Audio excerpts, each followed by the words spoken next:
Welcome to another episode of the Balancing Hormones Naturally podcast, where we offer actions and steps you can take today to start balancing your hormones naturally. This is your podcast host, Leah Brueggemann. I am a functional diagnostic nutritional practitioner. I am honored and excited to be your guide on your journey to better understanding your hormonal health and how it affects your everyday life.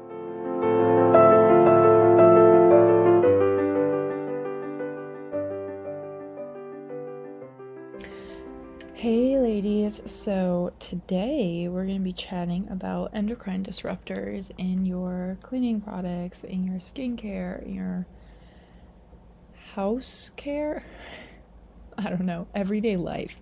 I'm not going to be going over everything, but I'm going to be talking about the few ones that would be at the top of my list to avoid, and it kind of rules out everything else, honestly. And then I'm going to give you some resources so you can keep educating yourself on this, because I think that is the best gift that I can give you, is to open your minds and then have you continue on your health journey and learning and educating yourself. So let's start with why do we care about toxins in our everyday life, in our personal care products, and endocrine disruptors. So if you think about it, your hormones, think about them as like little messengers, and they're communicating. Your thyroid is being communicated with by your hypothalamus and your pituitary, and it's communicating to your ovaries, and all these hormones are going, these little chemical messengers. And endocrine disruptors, so basically what we would call xenoestrogens, artificial fragrance, things like that are what we call endocrine disruptors. And what they're doing is, think about them like they're basically getting in the way of these hormones communicating with each other. They're blocking up our receptors, our hormone receptors, and our hormones cannot communicate the way that they need to. They're not using those messengers the way that they need to. Some of these chemicals even mimic hormones. They mimic estrogen. That's why they're called xenoestrogens. And that is really going to be blocking those receptors, and that is not good when, for example, maybe you have high estrogen already, and then you're filling your body with these xenoestrogens that are mimicking your estrogen, and now your body's like, oh my gosh, there's so many things going on, right? So that's how we want to pay attention to our estrogens and our endocrine disruptors, but then just toxins in general. You want to limit your toxic exposure. So unless you're going to live on a bubble in another planet that we don't know about, you are not going to be able to be completely toxin free. I'm sorry to burst your bubble, but like the air you breathe, like walking outside, you're just exposed to chemicals you're exposed to toxins every day. The receipts that you're taking at the grocery store, like all sorts of stuff. But you can do your part to lower your toxic exposure, and that is going to give your detox organs help and support, okay? Specifically your liver. That's what I'm talking about, liver, kidneys. So how can you do that? And that's going to be reducing your toxins in your skincare, in your makeup, in your cleaning products, in not burning candles, things like that. Okay, yes, I love candles too, but like get rid of the ones with that paraffin wax, and get rid of the ones with the artificial scents, like those, they smell really, really strongly, like that's artificial scent. But you can get candles made out of soy or beeswax. Beeswax actually can be good for your allergies, and then you can get them scented with essential oils, which essential oils is a whole other ball game. I'll probably bring on a guest to talk about that with you, because you have to be really picky about your essential oils. Okay, so let's go to some of the top things that you start looking for. And that's going to be in the endocrine disrupting category, and it's going to be artificial fragrance. Number one, because they put artificial fragrance in everything. I mean, they put it in makeup, they put it in skincare, they put it in your candles, they put it in your detergent, they put it in your dishwashing soap. Like, they put it everywhere, everywhere. And it is a hormone disruptor, okay? So, we typically think about, oh, artificial fragrance, like, oh, well, I don't use perfume. No, it's literally everywhere. So, just start first with looking at your products and seeing if they have artificial fragrance. It's going to rule out, it's going to like have you throw out a lot of products, okay? Because it's in a lot of them. And if it says it has natural fragrance or botanical fragrance, like they typically will share whether or not it's from essential oils, because that's definitely a marketing point for companies. And so if it's from essential oils, then you do want to look into the integrity of that company and their sourcing, because they could just be using synthetic essential oils, which brings you right back to the whole artificial fragrance issue. Okay?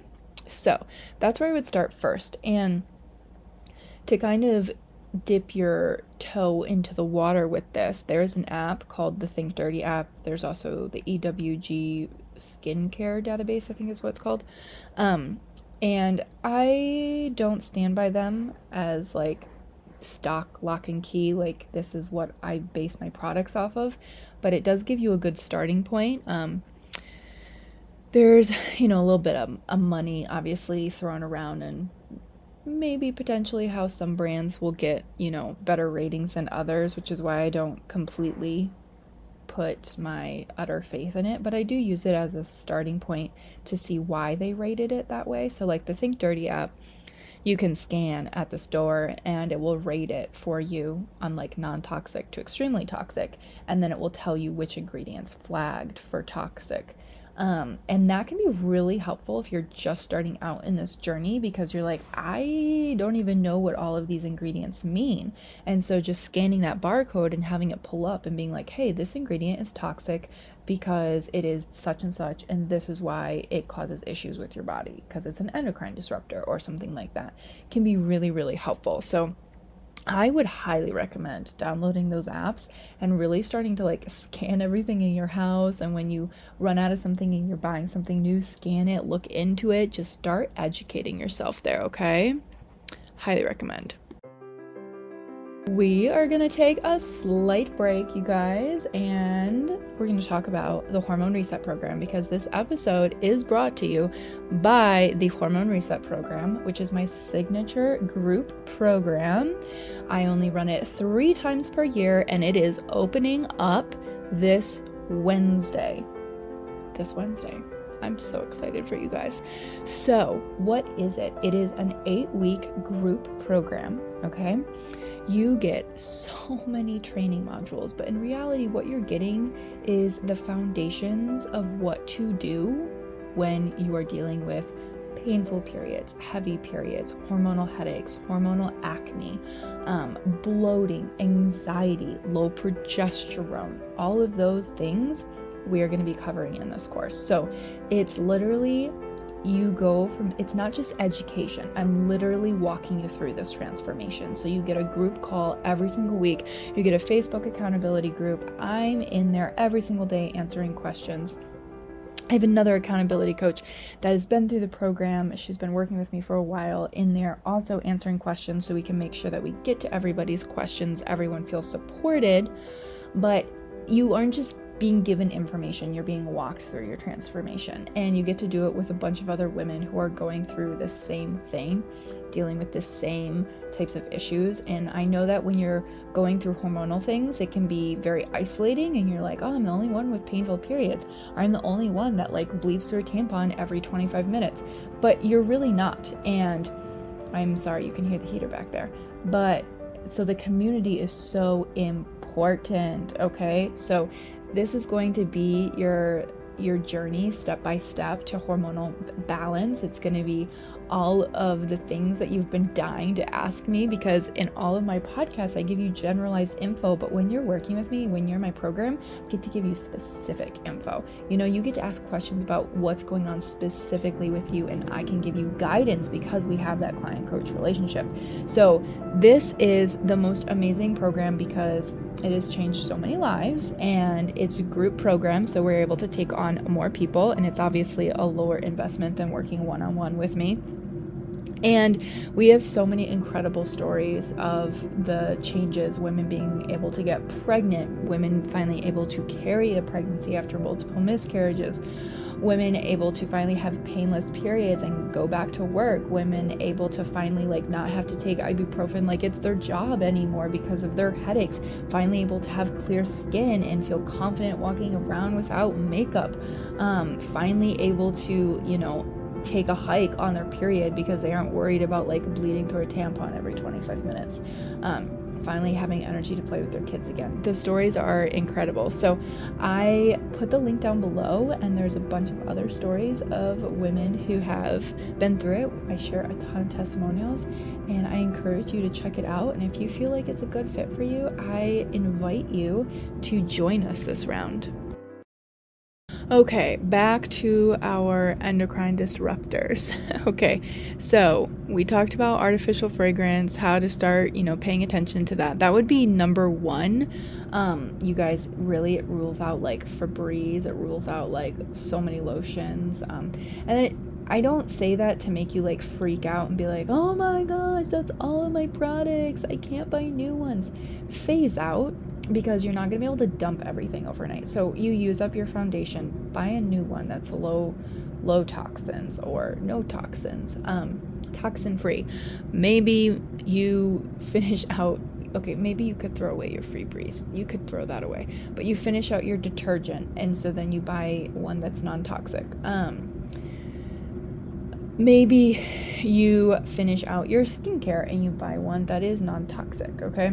This is something we also do in the Hormone Reset program. You get a whole switch and ditch guide, so a bunch of brands that I've used and vetted and liked, and I always add to it. It's an ever-changing list based off of my clients who try stuff, because I try and only share things that are hey, so-and-so has tried this, I know somebody. It's not just a random skincare or a random hair care. So slowly phase out, okay? The second thing that I'm going to say to really pay attention to, because I think that I'm not going to go into all the ingredients you should avoid in your skincare and your makeup and all of that, because if you just start with artificial fragrance, it's going to rule out most toxic products. So that's my first rule of thumb, is when I look at a new product, I first look and see if it has fragrance. If it has fragrance, I don't bother looking at the rest of the ingredients. It's a waste of my time. So the next one I would say is going to be plastics. Not storing your skincare in plastic. I'm talking about storing your food in plastic, and heating your food in plastic actually is really a no-no. And it's just a no-no. But no, basically they carry hormone disrupting chemicals,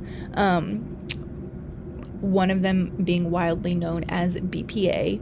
Another one is phthalates. These chemicals go under the name of EDCs.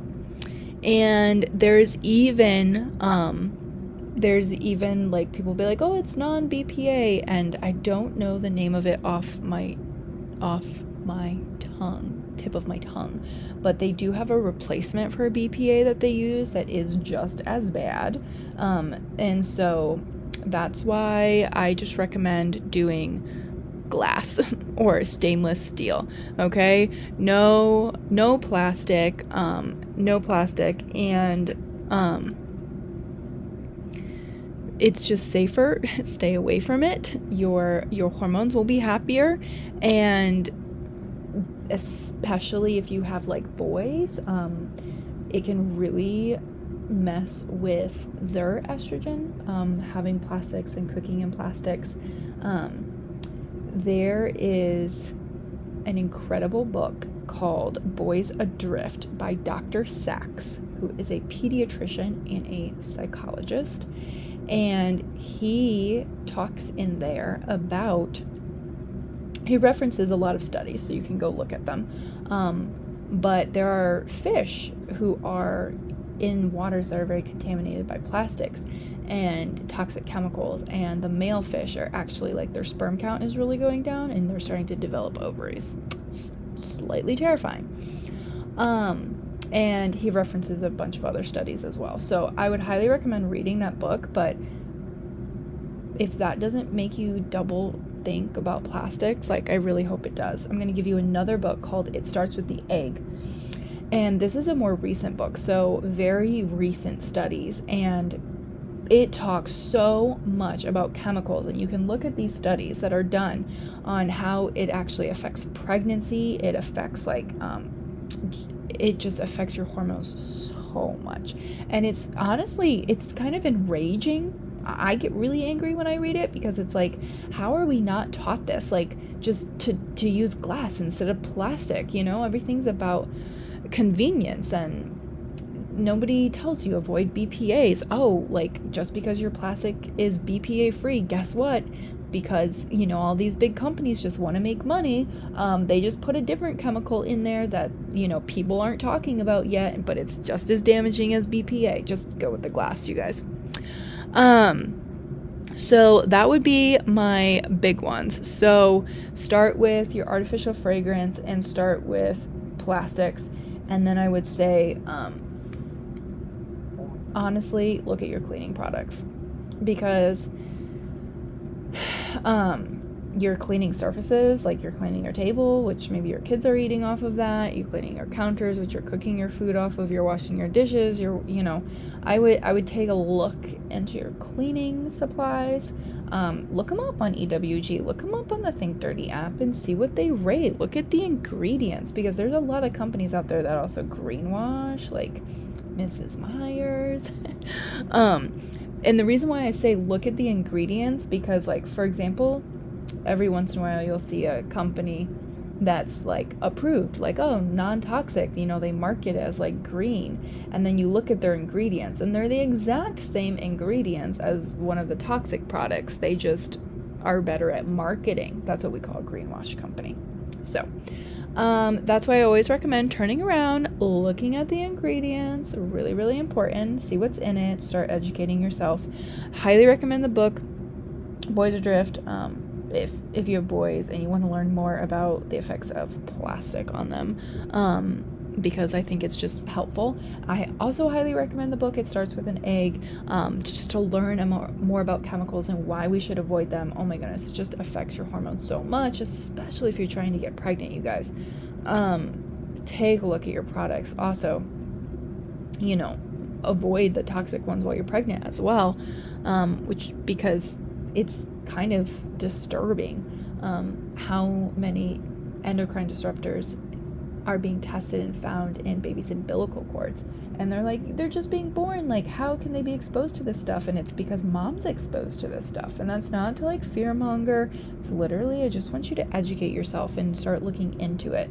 And start being like, how can I reduce my toxic intake? It's not going to happen overnight, but how can you slowly reduce it? Okay, so those would be my top 3 to start with: is get rid of artificial fragrance, get rid of plastic, and start looking into your cleaning products, and really just start educating. I think that you will start noticing a difference. You'll feel better. You'll probably have less brain fog as you start to eliminate these things. So let me know your thoughts.